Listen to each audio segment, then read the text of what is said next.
ಇವತ್ತು ಅಕ್ಕಿ ಒಂದು ಕಡೆ ಇತ್ತು, ಇನ್ನೊಂದು ಕಡೆ ಅರಿಶಿನ ಒಂದು ಕಡೆ ಇತ್ತು. ಆ ಅಕ್ಕಿ ಅರಿಶಿನ ಎರಡು ಸೇರಿದ ತಕ್ಷಣ ಮಂತ್ರಾಕ್ಷತೆ ಆಯಿತು.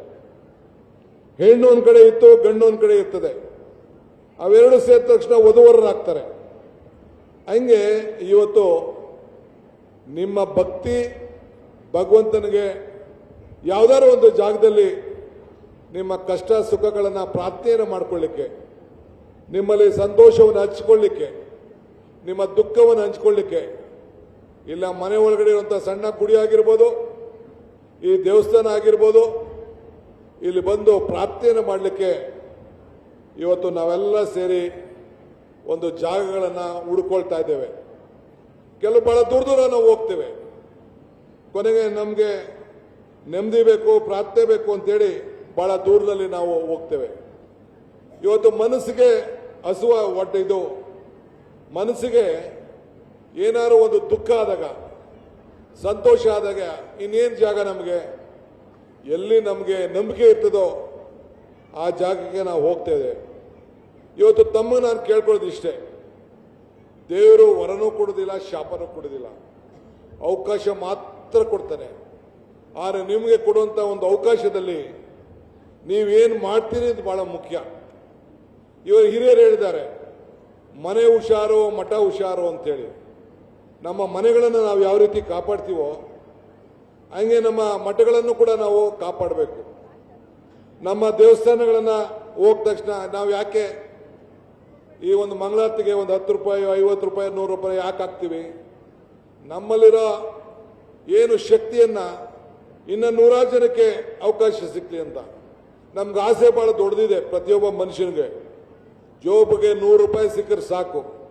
100 ಸಿಕ್ಕಿದ ತಕ್ಷಣ 1000 ಸಿಕ್ಲಿ ಅಂತಾರೆ, 1000 ಸಿಕ್ಕಿದ ತಕ್ಷಣ ಲಕ್ಷ ಸಿಕ್ಲಿ ಅಂತಾರೆ, ಲಕ್ಷ ಸಿಕ್ಕಿದ ತಕ್ಷಣ ಕೋಟಿ ಸಿಕ್ಲಿ ಅಂತಾನೆ, ಕೋಟಿ ಸಿಕ್ಲಿ ಅಂದ ತಕ್ಷಣ ಯಾವ್ದಾದ್ರು ನನಗೊಂದು ದೊಡ್ಡ ಅಧಿಕಾರ ಬರಲಿ ಅಂತ ಕೇಳ್ತಾರೆ, ಅಧಿಕಾರ ಬಂದ ತಕ್ಷಣ ಇನ್ನೂ ಒಂದು ದೊಡ್ಡ ಚಕ್ರಪತಿ ಆಗಬೇಕು ಅಂತ ಆಸೆ ಪಡ್ತಾರೆ. ಹಂಗೆ ಇವತ್ತು ಇನ್ನ ಏನಾದ್ರು ದೊಡ್ಡ ತಕ್ಷಣ ಕೊನೆ ದೇವಲೋಕಕ್ಕೆ ಹೋಗಿ ಬರೋಣ ಅಂತ ಒಂದು ಪ್ರಯತ್ನವನ್ನು ಮಾಡ್ತಾರೆ. ಕೊನೆಗೆ ಆಸೆಗೆ ಕೊನೆ ಇಲ್ಲ. ಸೊ ಆದ್ರಿಂದ ನಮ್ಮ ಆಸೆಗಳನ್ನೆಲ್ಲ ಒಂದು ಕಡೆ ಬದಿಗಿಟ್ಟು ಮಾನವ ಧರ್ಮಕ್ಕೆ ಜಯವಾಗಲಿ, ಧರ್ಮದಿಂದಲೇ ವಿಶ್ವಕ್ಕೆ ಶಾಂತಿ ಅಂತೇಳಿ ನಮ್ಮ ಗುರುಗಳೊಬ್ಬರು ಹೇಳಿದ್ದಾರೆ. ಹಂಗೆ ಮಾನವ ತತ್ವ ನಮ್ಮ ಧರ್ಮದಲ್ಲಿ ಯಾವುದೇ ಜಾತಿ ಇರುವುದು, ನಮ್ಮಲ್ಲಿ ಮಾನವೀಯತೆಯನ್ನು ನಾವು ಉಳಿಸ್ಕೊಂಡು ನಾವು ಕಾಪಾಡ್ಕೊಂಡು ಹೋಗಬೇಕು. ಆಸೆಗೆ ಯಾವತ್ತೂ ಕೂಡ ಕೊನೆ ಇಲ್ಲ. ಆ ದೃಷ್ಟಿಯಿಂದ ಈ ಸಂದರ್ಭದಲ್ಲಿ ತಾವೆಲ್ಲ ಇಷ್ಟು ದೊಡ್ಡ ಸಂಖ್ಯೆಯಲ್ಲಿ ನನ್ನ ತಾಯಂದಿರೆಲ್ಲ ಸೇರಿದ್ದೀರಿ. ಇವತ್ತು ಪ್ರಯತ್ನ ನಾವು ನೀವೆಲ್ಲ ಬೇಕಾದಷ್ಟು ಬೆಳಗ್ಗೆ ಪ್ರಯತ್ನಗಳು ಮಾಡ್ತಾ ಇರ್ತೀವಿ. ನಮ್ಮ ಪ್ರಯತ್ನಗಳು ವಿಫಲ ಆಗ್ಬೋದು, ಆದರೆ ಪ್ರಾರ್ಥನೆ ವಿಫಲ ಆಗಲಿಕ್ಕೆ ಸಾಧ್ಯ ಇಲ್ಲ ಅನ್ನೋದು ನನಗೆ ನಂಬಿಕೆ. ಸೊ ಹಂಗೆ ನಿಮ್ಮ ಕಷ್ಟ ಸುಖಗಳಲ್ಲಿ ಬೇಕೆ ಯಶಸ್ಸನ್ನು ಕಾಣಬೇಕಾದ್ರೆ ಪ್ರಾರ್ಥನೆ. ಸೊ ಆ ಪ್ರಾರ್ಥನೆಯ ಸ್ವರೂಪಕ್ಕೆ ಇಲ್ಲಿ ಬಂದು ಈ ದೇವರ ಸನ್ನಿಧಿಗೆ ಬಂದು ಇವತ್ತು ಪ್ರಾರ್ಥನೆ ಮಾಡಲಿಕ್ಕೆ ಅವಕಾಶವನ್ನು ನಮ್ಮ ನಿರ್ಮಲಾನಂದ ಶ್ರೀಗಳು ಇವತ್ತು ನಿಮಗೆ ಮಾಡಿಕೊಟ್ಟಿದ್ದಾರೆ.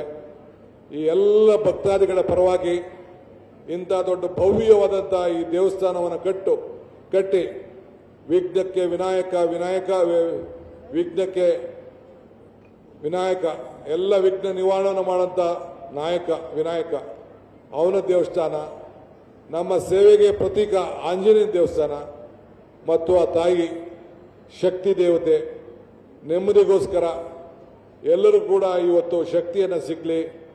ದುಃಖವನ್ನು ದೂರ ಮಾಡುವಂಥ ದೇವಿ ದುರ್ಗಾದೇವಿ, ಆ ದುರ್ಗಾದೇವಿಯ ಸ್ವರೂಪಿ ಇವತ್ತು ತಾಯಿ ಲಲಿತಾಂಬೆ, ಆಕೆ ದರ್ಶನವನ್ನು ಮಾಡುವಂಥ ಒಂದು ಭಾಗ್ಯ ನಮ್ಮೆಲ್ಲರಿಗೂ ಕೂಡ ತೋರಿಸ್ಕೊಟ್ಟಂಥ ನಿರ್ಮಲಾನಂದ ಶ್ರೀಗಳಿಗೆ, ಅವರ ಪಾದಗಳಿಗೆ ನನ್ನ ಸಾಷ್ಟಾಂಗ ನಮಸ್ಕಾರಗಳನ್ನು ನಿಮ್ಮೆಲ್ಲರ ಪರವಾಗಿ ನಾನು ಹೇಳಲಿಕ್ಕೆ ನಾನು ಬಯಸ್ತಾ ಇದ್ದೇನೆ. ಸೊ ಆದ್ದರಿಂದ ನಾವು ಒಳ್ಳೆಯ ಮನಸ್ಸಿನಿಂದ ನಾವೆಲ್ಲ ಇಲ್ಲಿಗೆ ಬಂದು ನಮ್ಮ ಕಷ್ಟ ಸುಖವನ್ನು ಹೇಳಲಿಕ್ಕೆ ಸಾಧ್ಯ.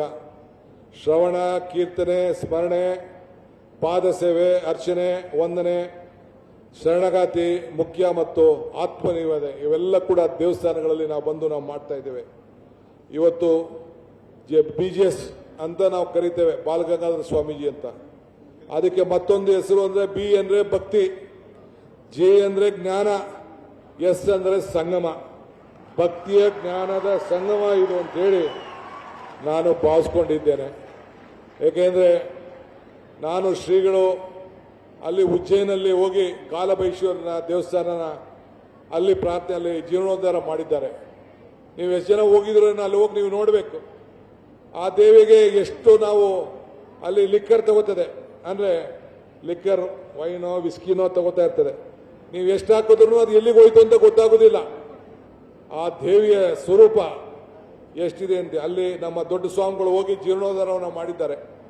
ನಾನು 2-3 ಬಾರಿ ನನ್ನ ಕುಟುಂಬ ಕರ್ಕೊಂಡು ಹೋಗಿದ್ದೆ. ನೀವು ಹೋಗ್ಬೇಕಲ್ಲಿ ಮಹಾಕಾಲೇಶ್ವರ ಹಾಕದಲ್ಲಿ ಪಕ್ಕದಲ್ಲಿ ಒಂದು 10 ಕಿಲೋಮೀಟ್ರಲ್ಲಿ ಅದಿದೆ, ಅಲ್ಲಿಗೆ ಹೋಗ್ಬೇಕು.